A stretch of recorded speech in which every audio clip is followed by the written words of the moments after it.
1950 के दशक में मेरा कोई वजूद ही नहीं था। मैं असलम शेख महज एक अरबी और उर्दू सिखाने वाला उस्ताद था। उस दौर में मेरी हालत फाके की थी। मेरे अजीज, मेरे दादा जान, जो मेरे आखिरी रिश्तेदार थे, जो हाल ही में जन्नत नशीन हो गए, उनके जाने के बाद मेरी हालत बद से बदतर होने लगी। मेरे तकदीर में किसी किसी दिन 2 वक्त का खाना भी नसीब नहीं होता था। मैं एक नौजवान था और मेरी गुजर बसर दूसरों के रहमो करम पर थी। एक दिन मैं अपने दादा जान के कमरे में ऐसी कुछ चीजें ढूंढ रहा था कि जिसे बेचकर मुझे कुछ पैसे मिल सके, जिसे मेरा गुजारा हो जाए। पर उस वक्त मेरे हाथ एक ऐसी किताब लगी जिसने मेरी किस्मत ही बदल दी। वो किताब फारसी में थी और मेरे मरहूम दादा जान ने मुझे अरबी और उर्दू जुबान के साथ साथ फारसी भी सिखाई थी। उस किताब के पहले पन्ने पर मेरे दादा जान का नाम लिखा हुआ था और पन्ना पलटते ही मैंने जो पहला लफ्ज पढ़ा वो हमजाद था। हर इंसान का अपना हमजाद होता है, वो हमजाद जो उसके साथ पैदा होता है। हमजाद बहुत ही ताकतवर एक रूह होती है जो अपनी ताकत से नामुमकिन चीजें मुमकिन कर सकती है। अगर किसी ने अपने हमजाद को अपना मुरीद बना लिया तो वो गुलाम की तरह उसका हर हुक्म बखूबी निभाएगा। वो तुम्हें दौलत, शोहरत और दुनिया के सारे ऐश और आराम, वो सब कुछ पल भर में आपके सामने ले आएगा। एक मर्तबा पढ़ते पढ़ते मैं उछल पड़ा। उसमें लिखा था कि हमजाद को कब्जे में किया जा सकता है और तमाम ख्वाहिशें पूरी की जा सकती है। मैं ऐसी ही किसी तलाश में था जो मुझे अपनी गुर्बत से बाहर निकाले, लेकिन हमजाद को पाने के लिए एक मुश्किल अमल करना था। मैंने अपने एक दोस्त से पैसे उधार मांगे, जिससे मैंने 21 दिन का राशन भर लिया। अमल के दौरान मैं एकदम सादा खाना ही खा सकता था। यह अमल 21 रातों का था। हर रात 12 बजे मुझे एक रोटी बनानी थी और चिराग को देखकर वो अमल करना था, और 3 बजे के आसपास वो रोटी मुझे गांव से दूर एक पेड़ के नीचे रखानी थी, और चाहे जो भी हो मुझे मुड़कर नहीं देखना था। पहली रात जब मैं रोटी रखने गया तो मुझे लगा जैसे कोई लंबा चौड़ा इंसान मुझे देख रहा हो, पर मुझे अमल की हिदायत याद थी। मैंने मुड़कर नहीं देखा। अगली रात मैंने सब कुछ पहले जैसा ही किया, और मैं जब रोटी रखकर मुड़ा तो मेरे कानों में एक आवाज ने दस्तक दी। असलम मियां, हमसे खफा हो क्या असलम मियां? हमारी तरफ एक बार नजर तो फेरो। यह आवाज मेरे दादा जान की थी, जिनका पहले ही इंतकाल हो चुका था, इसलिए मैंने पीछे मुड़ के नहीं देखा। किताब में लिखा था कि हमजाद फरेब करता है, और अगर कोई उसके फरेब में फंस गया तो वो कभी भी हमजाद का मालिक नहीं बन पाएगा। इसलिए मैं चुपचाप अपने घर की ओर बढ़ गया। इसके बाद हर रात जब मैं रोटी रखने जाता था तो मुझे अजीब व गरीब आवाजें, परछाइयां दिखाई देती थी। एक रोज तो मैंने एक औरत की चीखने की आवाज तक सुनी, पर मैं समझ चुका था कि यह सब बस फरेब है। आज अमल का 20वां दिन था। मैं रोज की तरह चिराग को देखकर अमल कर रहा था। कमरे में बस इसी चिराग की रोशनी थी, और अचानक मुझे जमीन पर मेरी परछाई के बगल में एक और परछाई दिखाई दी। यह परछाई हूबहू मेरी परछाई की तरह ही थी। हमारी तरफ नहीं देखोगे असलम? असलम, देखो हमारी तरफ। वो बार बार मुझे अपनी ओर देखने को कह रहा था, पर मैं जानता था कि यह सब उस हमजाद का फरेब था। अगर मैं उसकी ओर देखता तो वो हमेशा के लिए आजाद हो जाता, जो मैं हरगिज नहीं चाहता था, क्योंकि मुझे अपनी जिंदगी बदलनी थी। उस रात पूरा समय वो मेरे बगल में था, मुझे बार बार डराने की कोशिश करता रहा।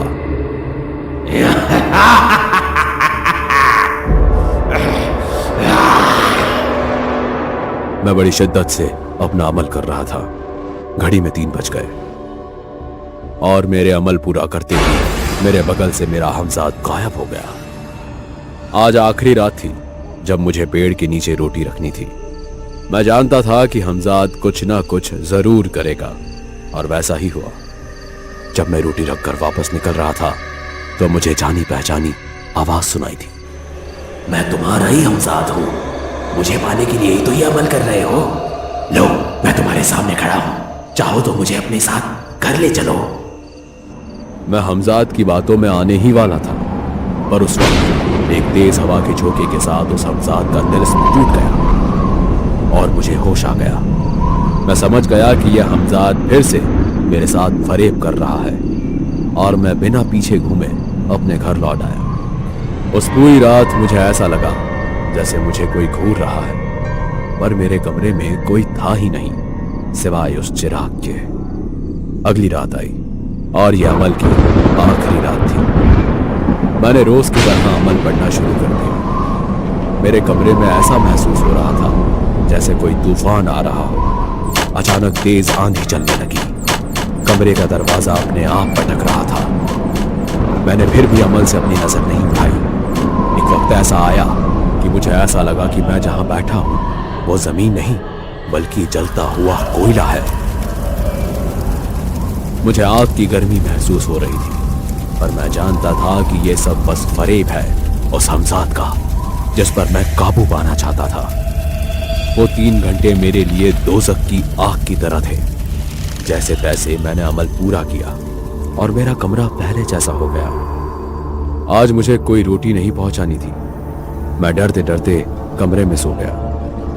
लगभग 1 घंटा बीता और मेरी अचानक आंख खुल गई। मेरे सामने कोई साया था। मुझे अंधेरे में उसका चेहरा ठीक से दिखाई नहीं दे रहा था। कौन हो भाई? और तभी उस चिराग की रोशनी उसके चेहरे पर पड़ी। मेरे सामने मेरी ही शक्ल का हूबहू एक शख्स खड़ा था। आज रोटी नहीं भेजी आपने? खैर, मुझसे डरो मत। मैं तुम्हारा जिस्म लतीफ हूं जिसके लिए तुमने इतने दिन दुख झेले हैं। तुम्हें यह जानकर खुशी होगी कि तुम अपना अमल पूरा करने में कामयाब हो गए। मैं तुम्हारा हमजाद और अब से तुम्हारा हर हुक्म निभाऊंगा, पर इससे पहले मेरी कुछ शर्तें हैं जो तुम्हें माननी होगी। कैसी शर्तें? तुम मुझे कभी भी नापाकी की हालत में नहीं बुलाओगे। अगर तुमने कभी मुझे नापाकी में बुलाया तो मैं नहीं आ पाऊंगा। कि हमजाद एक रूह होती है और रूह पाक होती है। इसके अलावा एक और सवाल, मैं कितने समय तक तुम्हारा गुलाम रहूंगा यह तुम्हें अभी बताना होगा। 100 बरस। 100 बरस के बाद मैं तुम्हें आजाद कर दूंगा। और रही बात नापाकी की, तो मैं इस बात का भी ध्यान रखूंगा। मंजूर है, मैं तुम्हारा हर हुक्म पूरा करूंगा। इस वक्त तुम्हें कुछ चाहिए? क्या किसी चीज की जरूरत है? हमजाद के पूछते ही मुझे एकदम अपनी भूख याद आ गई और मैंने जल्दी से कहा, मुझे इस वक्त सख्त भूख लगी है। कहीं से अगर खाना मिल सके तो अच्छा है। जो हुक्म। हमजाद पल भर में गोश्त की देगची ले आया। मैंने महीनों से गोश्त देखा नहीं था और किसी फकीर की तरह मैं उस गोश्त पर झपट पड़ा। मेरे खाने के बाद मैंने उससे पूछा, क्या तुम सबको दिखाई देते हो या सिर्फ मुझे? नहीं, मैं बस अपने मालिक को ही दिखाई और सुनाई देता हूं। हमजाद को हासिल करने के बाद मैं बहुत ज्यादा खुश था। मैंने कुछ ही दिनों में अपनी जिंदगी बदल दी। अब मेरा टूटा फूटा घर एक आलीशान हवेली में बदल गया। मैं लोगों की मदद करने लगा। एक दिन मेरे पास मेरा पुराना एक अजीज दोस्त आया। मैं बर्बाद हो गया भाई असलम। वो चोर मेरा सब कुछ छीन कर भाग गया। फिक्र मत करो हमजाद, जाओ उस चोर को मेरे सामने हाजिर करो। और पल भर में हमजाद चोर को घसीटता हुआ मेरे सामने ले आया। मेरा पुराना दोस्त भी ये देखकर हैरत में था। उसे लगा जैसे मैंने कोई शिफा हासिल कर लिया है। उस दिन से दूर दूर तक मेरे कारनामे फैलने लगे। लोग मुझे अल्लाह का बंदा समझने लगे। सब कुछ बहुत अच्छा चल रहा था। एक रोज मैंने एक लड़की को देखा और मुझे उसे पाने की ख्वाहिश हुई। उस रात मैं 12 बजे तक बेचैन था। तभी हमजाद मेरे सामने आया। मैंने उससे पूछा, बताओ क्या बात है? मैंने तो तुम्हें नहीं बुलाया। मैं तुम्हारा ही जिस्म फरीक हूं, तुम्हारी बेचैनी समझता हूं। तुम्हें वो लड़की चाहिए, अभी उसे तुम्हारे सामने हाजिर करता हूं। पर मैं उसे कैसे मनाऊंगा? फरेब से झूठ सोच कर रखो। हमजाद गायब हुआ और जब वो लौटा तो वो लड़की मेरे बिस्तर में थी। मैं उसके पास गया तो उसकी नींद खुल गई। ऐ हुस्न मलिका, ये मेरी दुनिया है और मैं इस दुनिया का राजकुमार हूं और तुम यहां मेरी दुनिया में हो। मेरा दिल तुम पर आ गया है। मैं तुम्हें दिल और जान से चाहने लगा हूं। पर मैं आपको नहीं जानती। मेरी आपसे गुजारिश है, मुझे वापस मेरे घर भेज दो। आज रात तुम मेरी मल्लिका बनोगी। तुम्हारे खूबसूरत बदन ने मुझे तुम्हारा आशिक बना दिया है। अगर तुम चाहो तो मैं तुम्हें तुम्हारे घर वापस भेज सकता हूं, पर एक रात मेरे साथ बितानी होगी। मुझे यकीन है कि तुम्हें मेरी मल्लिका बनना पसंद आएगा। वो लड़की शर्मा गई। मैं समझ गया कि वो मेरी बातों में फंस गई और उस रात मैं उसके साथ हम बिस्तर हुआ। अगली कई रातों तक मैं हमजाद से उसे बुलवाता रहा, पर एक दिन उस लड़की के पांव भारी हो गए। वो मेरे बच्चे की मां बनने वाली थी, इसलिए उसकी तरफ से मुंह मोड़ लिया और हमजाद से किसी और लड़की को लाने के लिए कहा। और इसके बाद हर रात मैंने कई हसीनाओं के साथ रात गुजारी। धीरे धीरे मेरे शहर की कई लड़कियां मेरी वजह से पेट से हो चुकी थी। मैं डर गया कि मेरा राज कहीं सबके सामने ना आ जाए। मैंने हमजाद को हुक्म दिया कि शहर के बाहर की लड़कियों को लाओ। एक रात हमजाद ने लखनऊ के नवाब की शहजादी को मेरे सामने पेश किया, पर जैसे ही मैं उसके पास गया उस शहजादी ने मुझे धक्का देकर खुद से दूर कर दिया। दूर हो जाओ हमसे। तुम्हारी हिम्मत कैसी हुई मुझे यहाँ लाने की? क्या तुम नहीं जानते कि हम लखनऊ की शहजादी है? पर अब आप हमारी मल्लिका है और आप पर सिर्फ हमारा हक है। ऐसा नहीं हो सकता, क्योंकि हमारे अब्बू ने हमारी शादी मकसूद अहमद के साथ तय कर दी है और उनकी जुबान ही हमारी जिंदगी है। मकसूद अहमद ही हमारे शौहर है। हम आप पर जोर जबरदस्ती नहीं करेंगे, लेकिन हर रात आपको यहाँ उठा लाएंगे जब तक आप हमें खुद से अपना नहीं लेते। शहजादी साहिबा हमें घूरती रही और ऐसे ही रात सूखी सूखी बीत गई। सुबह हमने हमजाद को हुक्म दिया शहजादी को वापस उनके महल में छोड़ाए। शहजादी ने सारा वाकया अपने अब्बू जान से फरमाया और उन्होंने ये उनके मौलवी को बताया। मौलवी समझ गए कि ये किसी पहुंचे हुए इंसान का काम है। मौलवी ने शहजादी के कान में कुछ कहा, पर यह बात मेरा हमजाद सुन नहीं पाया। जी मौलवी साहब। पर क्या कोई तरीका नहीं जिससे उस बेमुरवत इंसान को पकड़ा जा सके? यही एक तरीका है नवाब साहब। आप मुझ पर यकीन रखें, शहजादी पर एक आंच तक नहीं आएगी। उस रात मैंने हमजाद को फिर हुक्म दिया शहजादी को लाने के लिए और पल भर में शहजादी मेरे सामने थी। मल्लिका हुस्न, कैसी हैं आप? अब तक तो अच्छे थे, पर अब पता नहीं क्या होगा। वही होगा जो आपको मंजूर होगा शहजादी। अच्छा, क्या आप हमारे लिए मिठाई मंगवा सकते हैं? हमने कनीस को मिठाई लाने ही कहा था कि आप हमें यहाँ ले आए। जैसा हुक्म। जाओ, जो शहर की सबसे बढ़िया मिठाई हो ले आओ। मेरा हमजाद पल भर में शहर के सबसे अच्छे पेड़े ले आया। शहजादी ने 2-3 पेड़े अच्छे से खाए और फिर बिस्तर पर लेट गई। हमें बिना हमारी इजाजत के छूना तक नहीं। जी शहजादी। उस रात भी मैं शहजादी को देखता ही रह गया। अगली सुबह हमजाद शहजादी को वापस उनके महल छुड़ाया। अगली रात मैंने हमजाद को फिर शहजादी के पास भेजा, लेकिन इस बार हमजाद खाली हाथ वहां से लौट आया। तुम खाली हाथ क्यों? और शहजादी कहां है?